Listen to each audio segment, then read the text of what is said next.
கொஞ்சம் ஹார்ஷா தான் இருக்கும். ஆனா ஒரு ட்ரூத் தெரியுமா? இங்க உங்கள தவிர உங்க பிசினஸ பத்தின அக்கறை யாருக்குமே கிடையாது. நீங்க நினைக்கிறீங்க, நம்மகிட்ட ஷாப் இருக்கு, நமக்கு தெரிஞ்சவங்கலாம் சுத்தி நெறையா பேர் இருக்காங்க. அதனால நமக்கு ஆர்டர்ஸ் வந்துகிட்டே இருக்கும்னு நினைச்சிட்டு இருக்கீங்க. ஆனா ரியாலிட்டில அப்படி நடக்கவே செய்யாது.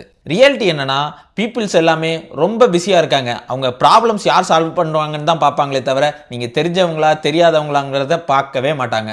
உங்களுக்கு தெரிஞ்சவங்களா இருந்தாலும், அவங்க சர்ச் பண்றது என்னமோ கூகுள்லயோ, இன்ஸ்டாகிராம்லயோ தான். அப்படி அவங்க சர்ச் பண்ணும்போது, நீங்க வராம உங்க காம்படிட்டர் வந்துட்டாங்கன்னா என்ன பண்றது? ஒண்ணும் இல்ல. உங்க கஸ்டமர்ஸை ஈஸியா அவங்க அட்ராக்ட் பண்ணிட்டு போய்க்கிட்டே இருப்பாங்க. இதனால தான் கூகுள் ஆட்ஸ், மெட்டா ஆட்ஸ், அப்புறம் ப்ராப்பர் கண்டென்ட் மார்க்கெட்டிங் இது எல்லாமே பண்ணீங்கன்னா தான் உங்களோட ஆன்லைன் பிரசன்ஸ் இன்க்ரீஸ் ஆகும். உங்க கஸ்டமர்ஸ் எல்லாம் உங்களை தேடி வருவாங்க. ஆடியன்ஸை அட்ராக்ட் பண்ணி உங்க பிசினஸை டெவலப் பண்ணணும்னு நினைக்கிறீங்களா? ஜஸ்ட் என்னை ஃபாலோ பண்ணிட்டு க்ரோன்னு கமெண்ட் பண்ணுங்க. உங்க பிசினஸை எப்படி க்ரோ பண்ணலாங்கிற ஐடியாவை நானே உங்களுக்கு கொடுக்குறேன்.